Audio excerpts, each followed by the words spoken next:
The iron shackles around Elena's wrists bit into her skin as the auctioneer shoved her forward onto the wooden platform, calling her less than human, while a magnificent black stallion reared and screamed in the pen beside her. And she thought this scorching afternoon in Santa Fe would be the day her soul finally broke. The year was 1878, and the New Mexico Territory sun blazed mercilessly overhead as dust swirled through the crowded marketplace. Elena Vasquez stood trembling on the auction block, her dark hair matted with sweat and grime, her cotton dress torn at the shoulder. She was 20 years old, though the past 3 months had aged her beyond measure. The men gathered below leered and spat tobacco juice into the dirt, examining her like livestock while calling out crude remarks in English and Spanish. Beside her platform, the black stallion continued his furious protest. He was a magnificent creature, wild and untamed, his coat gleaming like polished obsidian despite the dust. His previous owner had died trying to break him, she had heard the trader say. Now he was being sold alongside her, two wild things deemed useful only if someone could break their spirits. "What am I bid for this fine specimen?" the auctioneer shouted, gesturing toward Elena with his gnarled hand. "Young, strong, can cook and clean. Came up from Mexico with a trading caravan. And as a special offer today, gentlemen, you can purchase her along with that devil horse for one price. Break them both to your will." Elena's stomach churned with disgust and terror. She had left her small village in Chihuahua 3 months ago with her uncle's trading caravan, hoping to find work in the American territories to send money back to her dying mother. But her uncle had died of fever 2 weeks into the journey, and the other traders had sold her to a man named Pike, who dealt in human cargo alongside horses and cattle. She had tried to escape twice. Both times she had been caught and beaten. The bidding started at $50. Elena closed her eyes, willing herself to disappear, to wake from this nightmare.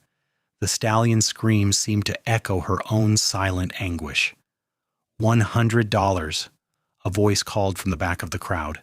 It was different from the others, deeper, quieter, yet it carried across the marketplace with unmistakable authority. Elena opened her eyes and searched for the speaker. The crowd parted slightly and she saw him. A tall man in his mid-20s with sun-darkened skin and light brown hair that brushed his shoulders. He wore a dusty black hat, a worn leather vest over a dark shirt, and a gun belt slung low on his hips. But it was his eyes that caught her attention, a startling clear gray that seemed to look right through the filth and degradation to see the person underneath. "100 for both?" the auctioneer asked, suspicious. "For both," the cowboy confirmed, stepping forward. His boots made soft sounds in the dirt as he approached. "The woman and the horse, $100 cash." "Now hold on," a fat man in a suit called out. "I was about to bid on the girl." "But you had not bid yet," the cowboy said, his hand resting casually on his gun. It was not a threat exactly, but the message was clear. "I made my offer. Do you accept it, or do we continue bidding?" The auctioneer licked his lips, clearly weighing his options. $100 was good money, and this cowboy looked like the kind of man who might cause trouble if crossed. "Sold," he finally declared. "To the gentleman in black. Pay at the cashier's table and collect your property." Elena's heart sank even as the cowboy counted out gold coins at a nearby table. Property. That's what she was now. She watched as he signed papers, then walked toward her platform. Up close, she could see the fine lines around his eyes, the scar on his left cheekbone, the way his jaw was set with determination. He climbed onto the platform and looked at her directly.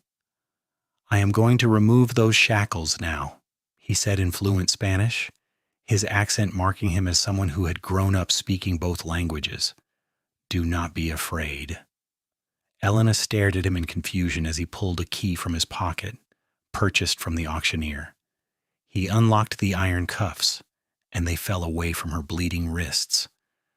She gasped at the sudden freedom, then immediately tensed, waiting for whatever came next. But the cowboy simply stepped back and gestured toward the steps. "Come," he said. "We have a horse to collect."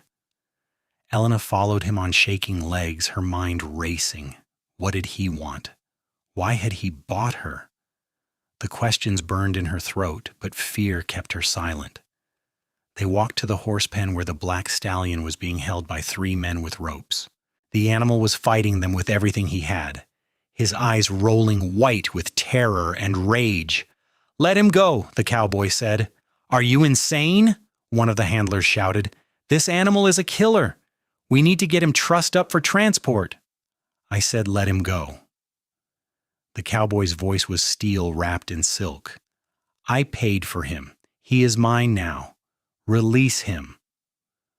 Grumbling and cursing, the men loosened the ropes and scrambled over the fence to safety. The stallion stood in the center of the pen, sides heaving, ready to bolt or fight. The cowboy opened the gate and walked in calmly, hands at his sides. "Easy," he murmured. "Easy, boy. Nobody's going to hurt you." Elena watched in amazement as the cowboy approached the horse with slow, measured steps. The stallion snorted and backed away, but the cowboy kept talking, his voice low and soothing. He did not try to touch the animal, did not reach for a rope or bridle. He simply stood there, patient and calm, until the horse's breathing began to slow. "That is right," the cowboy said. "You are safe now. I am not going to break you. I am going to set you free." He turned and walked out of the pen, leaving the gate wide open. The stallion stared after him, confused, then cautiously stepped toward the opening. When no one moved to stop him, the horse broke into a trot, then a gallop, racing away from the marketplace toward the open desert beyond the town. The crowd erupted in shouts and laughter. "You fool!" the auctioneer cried. "That horse is worth $75 and you just let him run off." The cowboy ignored them all. He turned to Elena and spoke quietly. "You are free too. I am not your owner. I bought you only to free you. You can go wherever you want." Elena stared at him, unable to comprehend what she was hearing. "Free?" she whispered. "Free," he confirmed. "I have a camp about 5 miles north of here. I have food and water there, clean clothes, medical supplies for your wrists.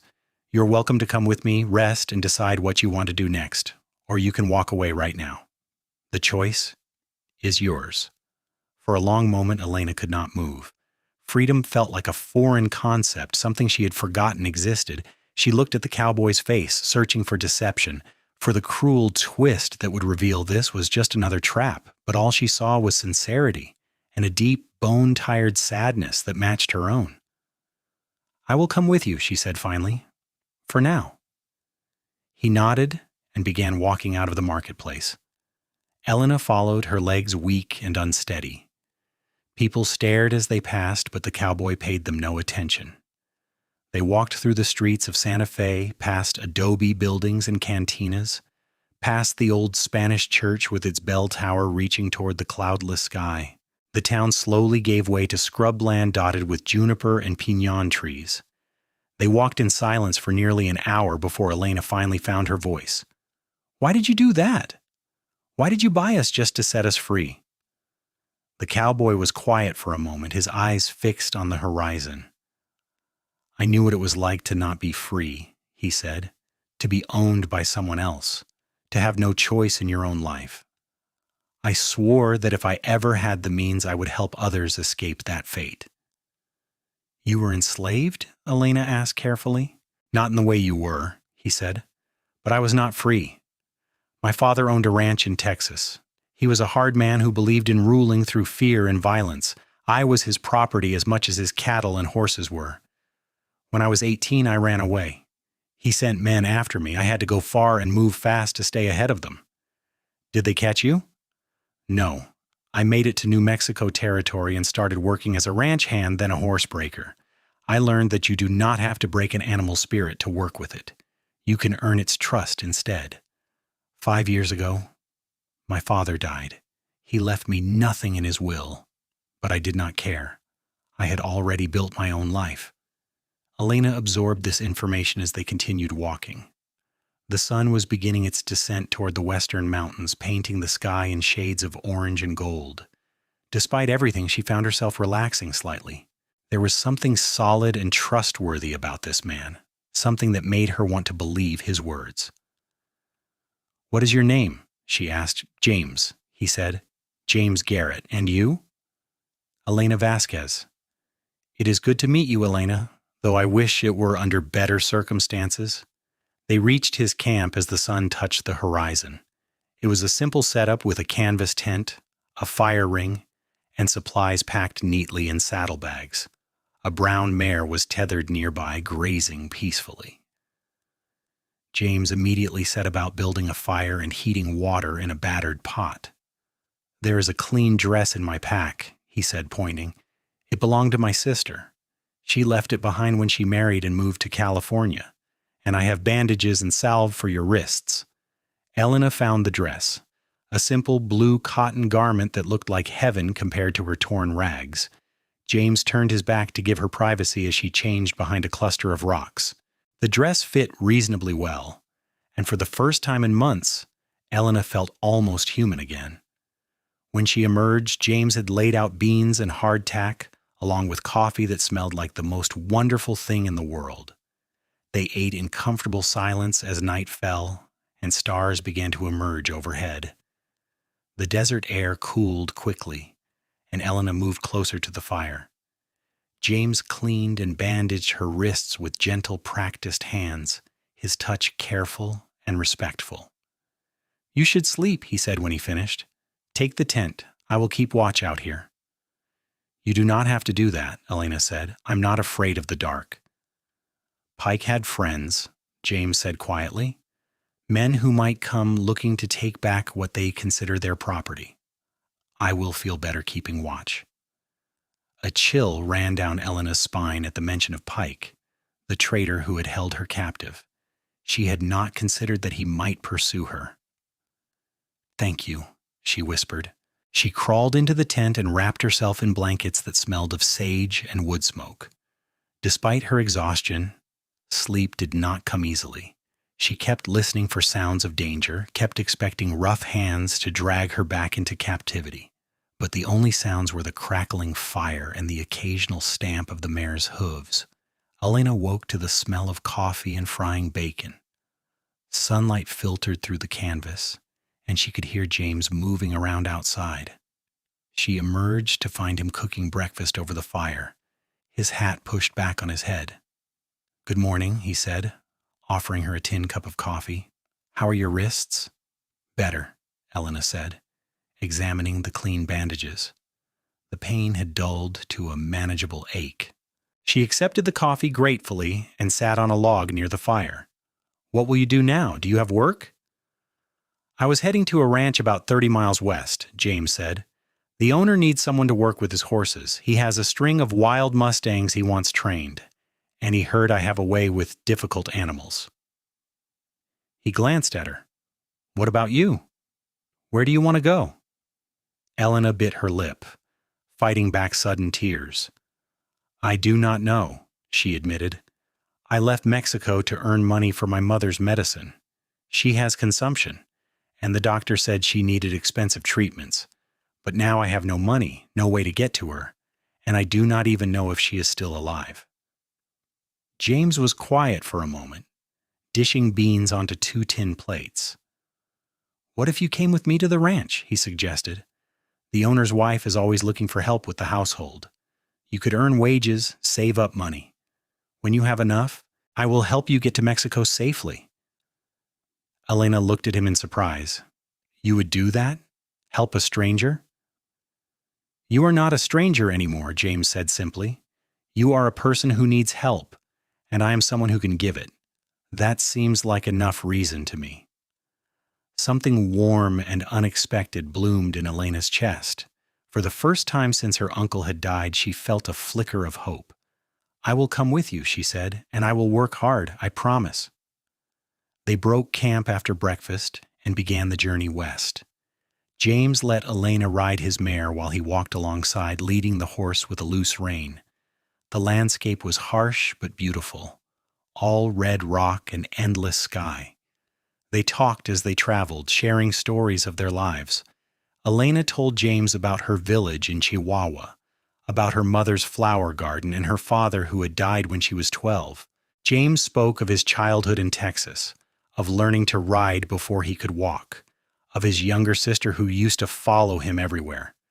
She was the only good thing about that ranch, James said. Mary, she had this laugh that could brighten the darkest day. When I left, I wrote to her secretly, sent letters through a friend in town. She wrote back telling me about her life, about meeting a merchant's son and falling in love. When she got married, she invited me to the wedding. It was the first time I had seen my father in 3 years. What happened? Elena asked. He tried to have me arrested as a horse thief, James said with a bitter smile. Said I had stolen one of his horses when I ran away. It was a lie, but he had the sheriff in his pocket. Fortunately, Mary's new husband was influential and had connections. He convinced the sheriff to drop the charges. After that, I have not been back. Mary writes occasionally, tells me about her children. I have a nephew and a niece I have never met. Elena heard the pain in his voice and wished she could ease it somehow.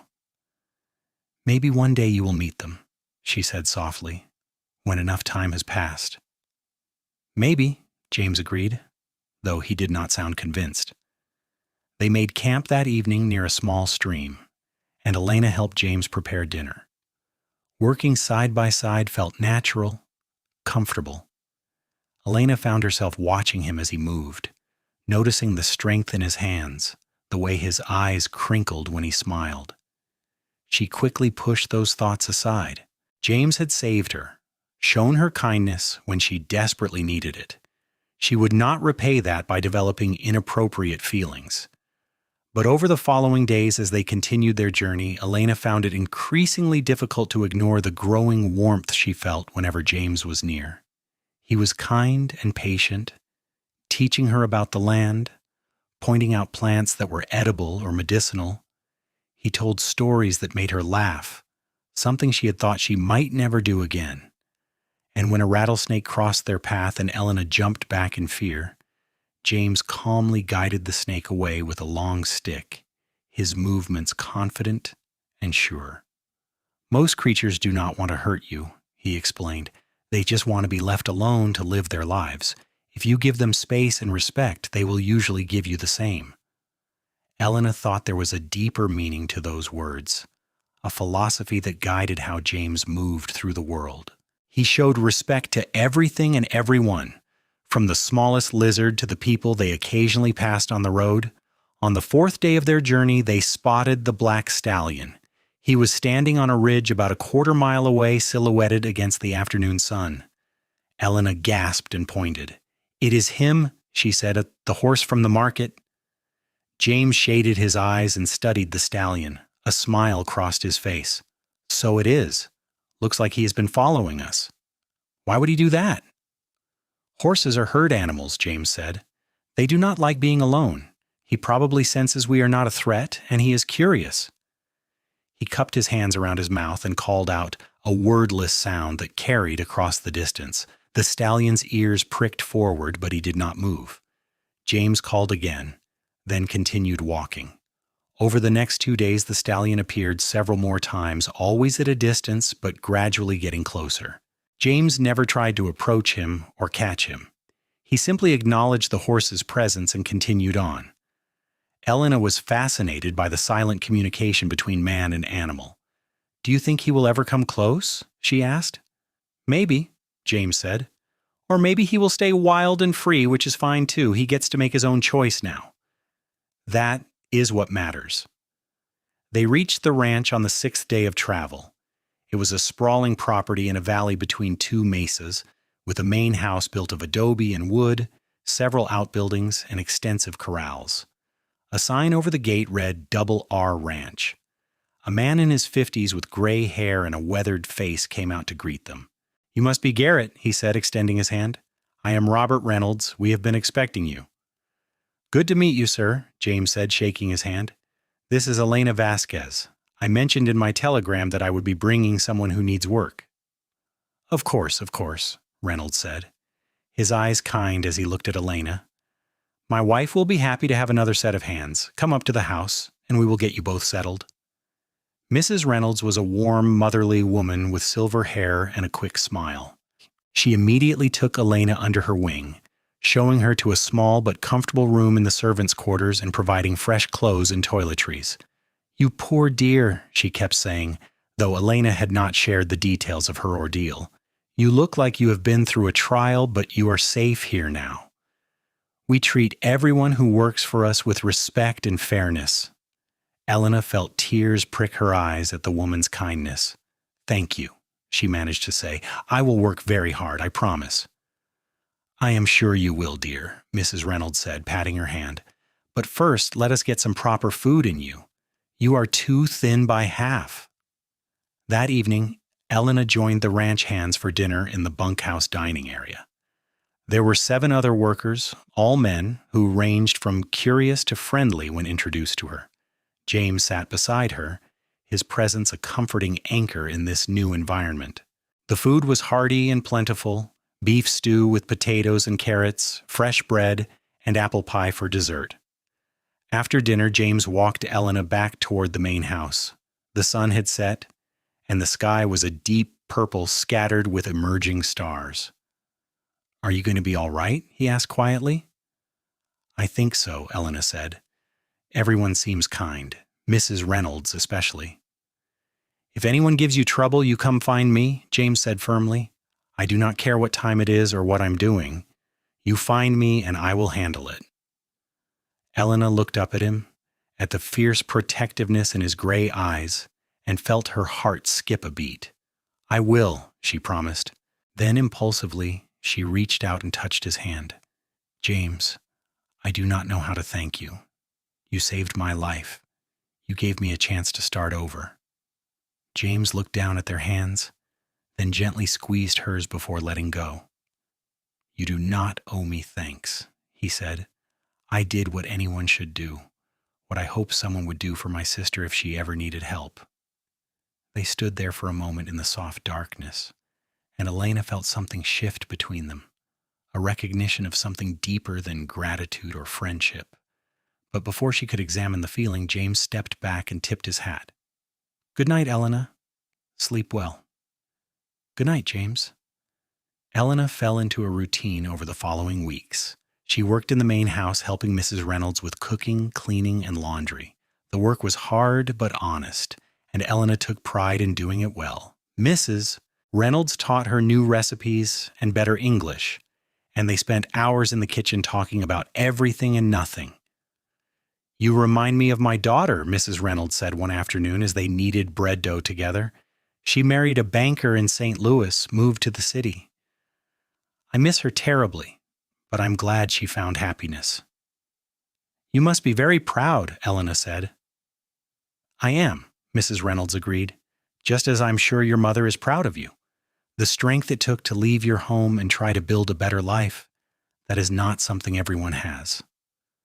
Elena's eyes stung with unexpected tears.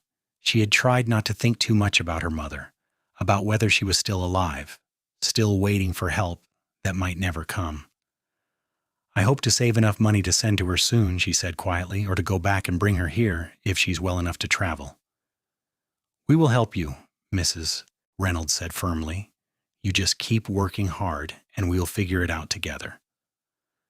Meanwhile, James worked with the wild mustangs in the corrals. Elena often found excuses to watch him during her breaks, fascinated by his patience and skill. He never used whips or spurs, never raised his voice or forced the horses to submit. Instead, he spent hours simply being present with them, letting them get used to his scent and voice. Gradually, one by one, the horses began to trust him. Elena was not the only one who noticed. The other ranch hands watched James work with a mixture of admiration and skepticism. "It takes him twice as long," one of them, a grizzled cowboy named Dutch, complained. "My way is faster. Break them hard and fast." "Your way leaves them broken," James replied calmly. "My way leaves them whole. Which do you think will serve better in the long run?" Dutch had no answer to that, and over time even he had to admit that James's horses were calmer, more reliable, and more willing to work than those trained with harsher methods. One evening, about a month after their arrival at the ranch, Elena was walking back from the well with a bucket of water when she saw movement near the edge of the property. Her heart jumped into her throat when she recognized the black stallion. He was closer than he had ever been, standing just beyond the fence line, watching the ranch with intelligent eyes. Elena set down her bucket and approached slowly. "Hello, beautiful one," she said softly in Spanish. "Do you remember me? We were both prisoners once, but we are free now, thanks to James." The stallion's ears swiveled toward her, listening. Elena kept talking, her voice low and soothing. She told him about the ranch, about Mrs. Reynolds's kindness, about the work she did each day. The horse took a few steps closer, then a few more, until only the fence separated them. "Elena!" James's voice came from behind her, and she turned to see him approaching with that same slow, careful walk he used with skittish horses. "You have made a friend." "He came to visit," Elena said, unable to hide her smile. "I was just talking to him." James joined her at the fence and looked at the stallion. "Hello again, boy. You have been out there living your best life, have you not? Free to go where you please?"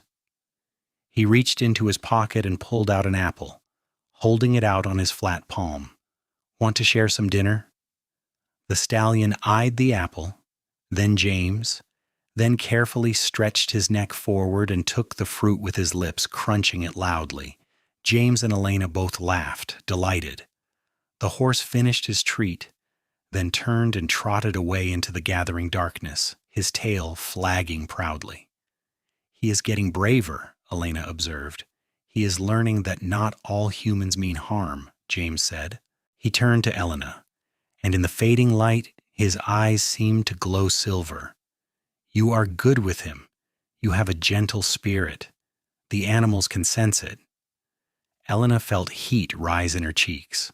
"I learned from watching you." They stood there at the fence, closer than necessary, and Elena became acutely aware of every detail. The warmth radiating from James's body, the way a lock of his hair had fallen across his forehead, the steady rhythm of his breathing. She wanted to reach out and touch him, to close the distance between them, but fear held her back. What if she was misreading everything? What if his kindness was just that? Kindness, and nothing more. "Elena," James said softly, and there was something in his voice that made her breath catch. "I need to tell you something." "What is it?" He turned to face her fully, and even in the dim light she could see the intensity in his expression.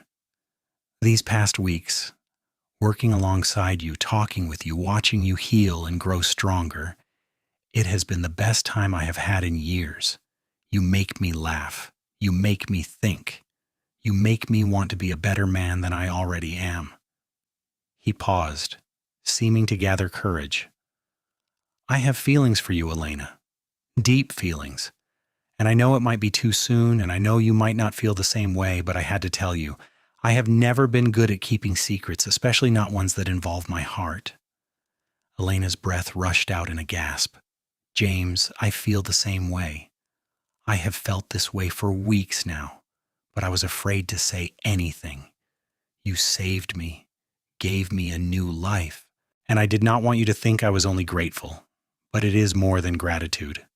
So much more." James smiled, a wide, genuine smile that transformed his entire face. "Can I kiss you?" he asked, his voice rough with emotion. "Yes," Elena whispered. "Please." He cupped her face gently in his calloused hands and lowered his lips to hers. The kiss was soft and sweet, full of promise and possibility. Elena's heart soared, and she wrapped her arms around his neck, pulling him closer. When they finally broke apart, both of them were breathing hard and smiling like fools. "I have wanted to do that for so long," James admitted, resting his forehead against hers. "I am glad you finally did," Elena said, laughing. They walked back to the ranch hand in hand, and Elena felt as though she was floating.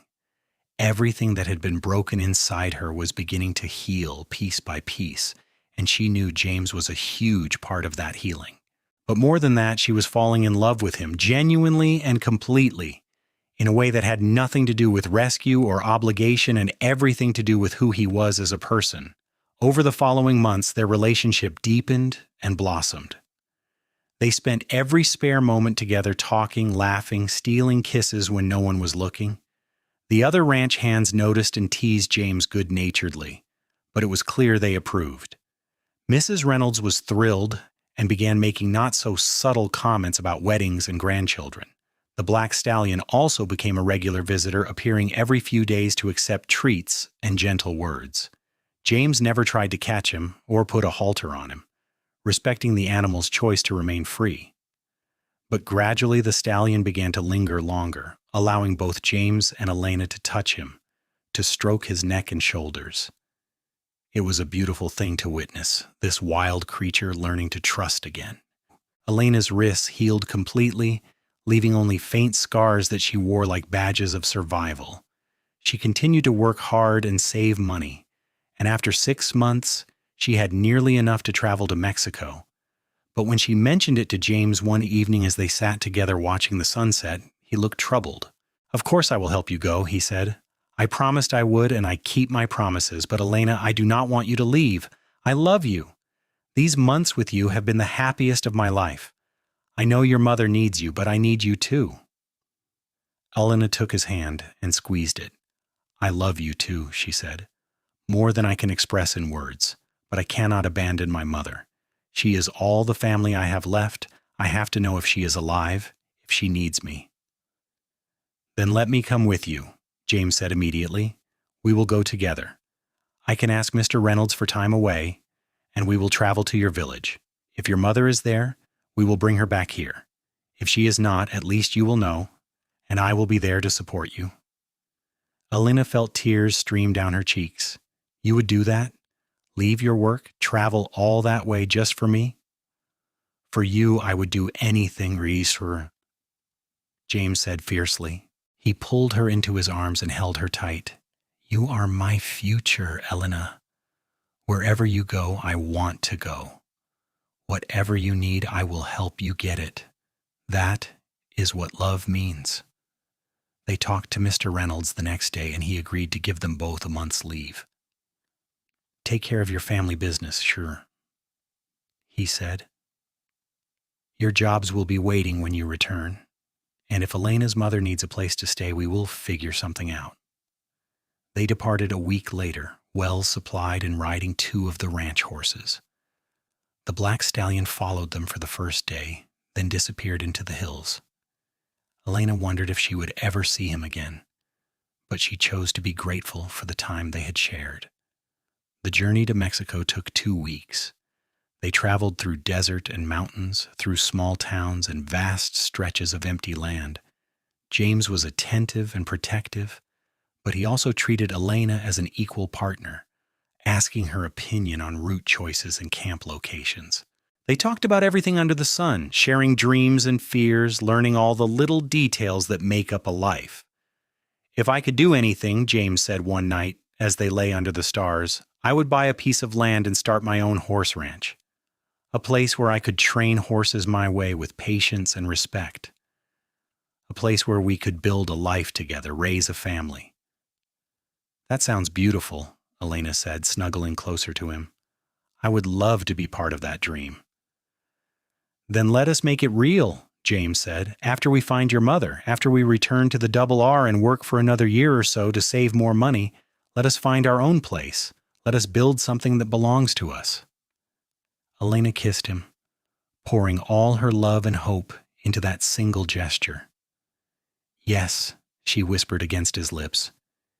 "Yes to all of it." They reached Elena's village in Chihuahua on a hot afternoon in late summer. The place looked smaller and shabbier than Elena remembered. The adobe buildings crumbling, the streets dusty and quiet. Fear gripped her heart as they rode toward her mother's small house at the edge of town. What if they were too late? What if her mother had died months ago and Elena had failed her? But when they dismounted and knocked on the weathered door, it opened to reveal a thin woman with gray streaked hair and Elena's same dark eyes. "Elena?" she gasped. "My daughter?" "Mama," Elena cried, and they fell into each other's arms, both sobbing. James stood back, giving them space for their reunion, his eyes suspiciously bright. Inside the small house, Elena's mother, Carmela, explained that she had recovered from the worst of her consumption. A traveling priest had brought medicine from the city, donated by a wealthy patron, and it had helped her turn the corner. She was still weak and could not work much, but she was alive and improving slowly. "I thought I would never see you again," Carmela said, holding Elena's face in her trembling hands. "When your uncle's caravan returned without you and the men said you had been lost to traders, I feared the worst. I prayed every day for your safety." "I am safe now, Mama," Elena assured her, "thanks to this man." She introduced James, and Carmela studied him with the shrewd eyes of a mother assessing her daughter's suitor. "You have kind eyes," she said finally, "and my daughter looks at you with love. That is enough for me." They spent 3 days in the village, during which time Elena told her mother everything that had happened, leaving out the worst details but being honest about the danger she had faced and how James had saved her. James, in turn, charmed Carmela with his respectful manners and obvious devotion to Elena. On the 3rd day, James made a formal proposal. He knelt before Carmela in her small living room and said, "Señora Vasquez, I would like your blessing to marry your daughter. I love her with all my heart, and I will spend every day of my life making sure she is happy, safe, and cherished. I cannot offer great wealth, but I can offer hard work, dedication, and a love that will never waver. Will you give us your blessing?" Carmela's eyes filled with tears. "You have my blessing," she said. "I can see that you make her happy, and that is all a mother can ask for." She turned to Elena. "Do you want to marry this man?" "More than anything," Elena said, her voice thick with emotion. "Then I give you my blessing and my love," Carmela said. "Be happy, my daughter. Build a good life."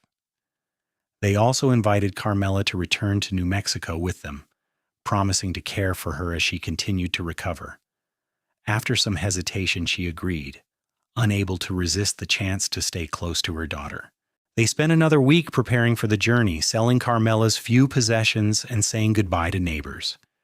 The journey back was slower due to Carmela's weakened condition, but James was patient and attentive, making sure they took frequent breaks and that Carmela had the best sleeping arrangements. Elena fell even more deeply in love with him as she watched him care for her mother with the same gentleness he showed to traumatized horses. When they finally returned to the Double R Ranch, Mr. and Mrs. Reynolds welcomed them with open arms. Mrs. Reynolds immediately set about finding accommodations for Carmela and fussing over her health. "We will get you strong again," she declared, "as good food, fresh air, and light work when you're ready. You will see." True to her word, Mrs. Reynolds took Carmela under her wing. Within weeks, some color had returned to Carmela's cheeks, and she was helping with light kitchen work and mending. She and Mrs. Reynolds became fast friends, chattering in a mixture of English and Spanish as they worked. James and Elena began planning their wedding. They decided on a simple ceremony at the ranch, with all the hands and neighbors invited. Mrs. Reynolds insisted on helping Elena make a wedding dress, a beautiful white cotton gown with lace at the collar and cuffs. James bought a new suit and had his boots polished until they shone. The wedding took place on a crisp autumn morning, with the sky a brilliant blue overhead. The ranch's small chapel, usually used only for Christmas services, was decorated with wildflowers and candles. Elena walked down the aisle on Mr. Reynolds's arm, since he had insisted on giving her away. James stood at the front in his new suit, his eyes locked on her face, and Elena thought she had never seen anyone look so handsome. The ceremony was conducted by a traveling preacher who happened to be passing through. Elena and James exchanged vows they had written themselves, promises of love, trust, and partnership. When the preacher pronounced them husband and wife, James kissed Elena with such passion that the assembled guests cheered and applauded. The celebration afterward was joyous and rowdy. Mrs. Reynolds had prepared a feast, and there was music and dancing late into the night. Dutch, the grizzled cowboy who had once doubted James's methods, got thoroughly drunk, and gave a rambling toast about how James had taught him that gentleness was a form of strength. Elena danced with James under the stars, held safe in his arms, and knew that despite all the darkness she had endured, she had found her way home. That night, in the small cabin that Mr. Reynolds had given them as a wedding present, James and Elena consummated their marriage with tenderness and passion. Afterward, they lay tangled together, talking softly about their future. "I have been saving every penny I can," James said, stroking her hair. "In another year, maybe 2, we will have enough to buy our own land, start our own ranch." "I have been saving too," Elena said. "Every cent Mrs. Reynolds pays me goes into a jar hidden under our bed. We will get there, James. I believe in us." "So do I," he murmured, kissing her forehead. "So do I." The months that followed were some of the happiest of Elena's life. She and James settled into married life with easy comfort, working hard during the day and spending their evenings together planning and dreaming. Carmela continued to gain strength, and her presence brought Elena a deep sense of peace and completeness. Winter came to New Mexico, bringing cold winds and occasional snow. The ranch slowed down its operations, and there was more time for indoor activities. Elena learned to read better with Mrs. Reynolds' patient teaching, and she devoured every book she could get her hands on. James spent his evenings carving small wooden figures, horses, and people, that he gave as gifts to the ranch hands' children. Spring arrived with a burst of green across the desert. The wild mustangs became active again, and James returned to his work in the corrals. Elena discovered she was pregnant, and when she told James, he lifted her up and spun her around, laughing with pure joy. "A baby," he kept saying. "We are going to have a baby." "Are you happy?" Elena asked, though she could see the answer in his face. "Happy does not begin to cover it," James said, a taller, terrified, amazed, grateful, all of those things, but mostly just so deeply, completely happy. Elena's pregnancy progressed smoothly. She continued working in the main house, though Mrs. Reynolds and Carmela both fussed over her constantly, making sure she did not overtax herself.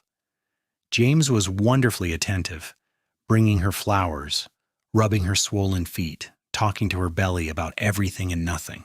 In late spring, just as Elena was entering her 7th month of pregnancy, the black stallion returned. He appeared at the fence line one morning, but this time he was not alone. Beside him stood a dun-colored mare, and behind them, a spindly-legged foal. "James, look," Elena called, and he came running from the barn. They stood together at the fence, watching the small family. The stallion whinnied softly, and the foal took a few uncertain steps toward them before scurrying back to its mother's side. "He has a family now," Elena said softly, tears in her eyes. "He found his freedom and built a life." "Just like us," James said, wrapping his arm around her shoulders. He called out to the stallion, and the great black horse tossed his head proudly before leading his small family away across the desert. "Do you think we will see them again?" Elena asked. "I'm sure of it," James replied. "Some bonds are not meant to be broken. He will come back when he's ready, and we will be here waiting." Elena gave birth in early autumn to a healthy baby boy. They named him Samuel after James's grandfather, a man James remembered as kind and patient. Samuel had his father's gray eyes and his mother's dark hair, and both parents were completely besotted with him. Carmela proved to be a wonderful grandmother, singing Spanish lullabies and telling old stories while she rocked Samuel. Mrs. Reynolds made tiny clothes and blankets, her face glowing with joy at having a baby on the ranch again. James took to fatherhood with the same patience and dedication he brought to everything else. He woke for middle-of-the-night feedings, changed diapers without complaint, and spent hours simply holding Samuel and talking to him about horses and the ranch and all the things they would do together when Samuel was older. When Samuel was 6 months old, James and Elena finally had saved enough money to begin looking for their own land. Mr. Reynolds helped them find a property about 20 miles west, 100 acres with a small house, a barn, and good water access. The price was reasonable because the previous owner had died, and his children, who lived back east, wanted to sell quickly. It was both exciting and terrifying to leave the Double R Ranch, which had become home. But the Reynoldses assured them they could visit any time and that the door would always be open if they needed help. Carmela chose to stay at the Double R, where she had become an integral part of the household, but she promised to visit frequently. The move took place in early spring. James, Elena, and baby Samuel loaded their belongings onto a wagon and said their goodbyes. It was an emotional farewell, with lots of tears and promises to stay in touch. As they drove away from the Double R, Elena looked back one last time at the place that had given her a second chance at life. "No regrets?" James asked, reaching over to squeeze her hand. "None," Elena said firmly. "This is our next chapter, our own land, our own ranch, our own life. I cannot wait." Their new property, which they named the Garrett Ranch, was small but had good potential. James immediately began working on the corrals and fences while Elena set about making the house a home. It was hard work, but they were young and strong and deeply in love, and that seemed to be enough to overcome any obstacle. Within months, James had acquired 3 wild Mustangs and began the patient work of training them. Elena planted a vegetable garden and started raising chickens for eggs. Samuel grew quickly, becoming a chubby, happy baby who gurgled and laughed at everything. One evening, as they sat on their porch watching the sunset paint the sky in brilliant colors, Elena heard the thunder of hooves. She looked up to see the black stallion galloping toward their property, his mare and foal running beside him. They stopped just beyond the fence, and the stallion called out a long, triumphant sound. James stood and walked to the fence. "Welcome, old friend," he said quietly. "I'm glad you found us." The stallion and his family became regular visitors, appearing every few weeks as if checking on James and Elena's progress. James always had an apple or carrot ready, and gradually the mare became bold enough to accept treats as well. The foal, now nearly grown, watched everything with curious eyes. "They remember being set free," Elena said one afternoon as they watched the horses graze nearby. "They remember that you saved them." "We saved each other," James corrected. "You, me, and that horse, we all found freedom together. We all got a second chance." Elena leaned her head on his shoulder, Samuel asleep in her arms. "I am so grateful for the day you walked into that market," she said, "for every choice you made that led to us standing here together." "So am I," James murmured, "every single day." The years passed in a blur of hard work and happiness. The Garrett Ranch grew slowly but steadily. James's reputation as a gifted horse trainer spread, and people began bringing their difficult animals to him from all over the territory. Elena managed the household and finances with skill, and together they built a life they were proud of. Samuel grew into a bright, energetic boy who loved horses as much as his father. When he was 3, Elena gave birth to a daughter they named Rose, who had her mother's dark eyes and sweet temperament. 2 years after that came another son, David, who was born during a thunderstorm and seemed to have inherited his father's quiet intensity. Carmela visited often, spending weeks at a time helping with the children and sharing stories of the old country.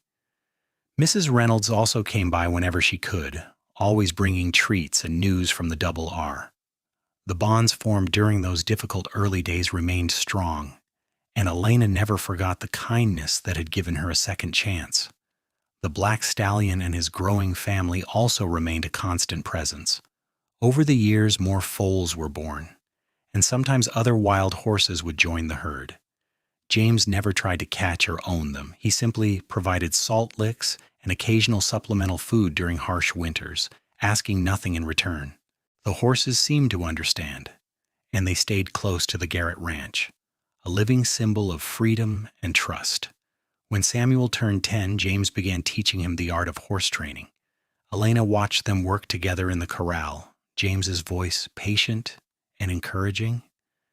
Samuel's face scrunched up in concentration. It filled her heart with joy to see the bond between father and son, to know that James's gentle philosophy would be passed to the next generation. One evening, after the children were asleep, James and Elena sat on their porch, as they did most nights. 20 years had passed since that day in the Santa Fe market, but the love between them had only deepened with time. "Do you ever think about what your life would have been if I had not been in that market?" James asked quietly. Elena shuddered. "Sometimes," she admitted, "in nightmares. But then I wake up, and you are there, and I remember that I am safe, that I am loved, that I am free." "You would have survived somehow," James said. "You are the strongest person I know. You would have found a way." "Maybe," Elena said, "but I'm glad I did not have to find out. I'm glad our paths crossed when they did. I am glad you saw me not as property to be owned, but as a person to be set free." James pulled her close and kissed the top of her head. "I love you, Elena Garrett. I loved you from the moment I saw you on that platform, so fierce and brave even in the face of horror. I will love you until my last breath." "And I love you," Elena whispered. "My rescuer, my partner, my home." They sat in comfortable silence, watching the stars emerge overhead. In the distance, they heard the black stallion call out, answered by the nickers of his herd. The sound was wild and free and beautiful, and it filled Elena with a contentment so deep it felt like grace. Years continued to roll by like seasons. Samuel grew into a fine young man and eventually married a rancher's daughter from a neighboring property. Rose became a teacher, opening a small school on the ranch for the local children. David followed in his father's footsteps, developing an even deeper gift with horses. James and Elena grew older together, their hair turning silver, their hands becoming gnarled with work, but their love never diminishing. They became grandparents, then great-grandparents, and the Garrett Ranch became known throughout New Mexico territory as a place where horses were treated with respect and broken spirits found healing. Carmela passed away peacefully in her sleep at the age of 78, surrounded by her family. Elena grieved deeply, but found comfort in knowing her mother had lived to see her daughter happy, safe, and thriving. The Black Stallion lived to an improbable old age, fathering dozens of foals and creating a legacy of wild horses that roamed the desert freely. When he finally died, James found him lying peacefully beneath a cottonwood tree, as if he had simply decided it was time to rest. They buried him there, marking the spot with stones, and James stood over the grave with tears streaming down his face. "He taught me so much," James said to Elena that evening, "about freedom, about trust, about the importance of letting things be wild." "You taught him too," Elena reminded him gently. "You showed him that not all humans mean harm. That was a gift beyond measure." Eventually, James and Elena passed the ranch to their children and retired to a small cottage on the property. They spent their final years in quiet contentment, surrounded by family, watching their legacy grow and flourish. On a warm autumn evening, when James was 73 and Elena was 71, they sat together on the porch of their cottage, holding hands as they had for over 50 years. The sun was setting in a blaze of gold and crimson, and a herd of wild horses grazed in the distance, descendants of the Black Stallion. "It has been a good life," James said softly. "The best life," Elena agreed, "full of love and family and purpose, everything I never thought I would have." "Do you remember that day in Santa Fe?" James asked, "when I first saw you?" "Every detail," Elena said. "The heat, the fear, the way you looked at me like I was a person, not property, the way you set us both free." "I fell in love with you that day," James confessed. "I did not know it then, but looking back, I can see it. The moment I saw you, something in my soul recognized something in yours." Elena turned to him, her eyes still bright despite her years. "We saved each other," she said. "You gave me freedom, but I gave you purpose. We built this beautiful life together, from nothing but hope and love." James leaned over and kissed her, a sweet, gentle kiss that held 50 years of devotion. "I would do it all again," he whispered. Every moment, every challenge, every joy, as long as it meant ending up here with you. As would I, Elena said, resting her head on his shoulder. They sat together as the sun dipped below the horizon and the first stars emerged. In the distance, a horse called out, wild and free, and the sound echoed across the desert like a benediction. James and Elena Garrett, who had found each other in a place of darkness and despair, who had chosen love and freedom and built a legacy that would endure for generations, held each other close and watched the night embrace the land they loved. Their story, which had begun with an act of compassion in a dusty market, had grown into something beautiful and eternal, a testament to the power of seeing the humanity in others and choosing kindness even when the world demanded cruelty. They had lived fully, loved deeply, and left the world better than they found it. And as they sat together in the gathering darkness, hands clasped and hearts joined, they knew they had achieved something precious and rare, a life well lived together.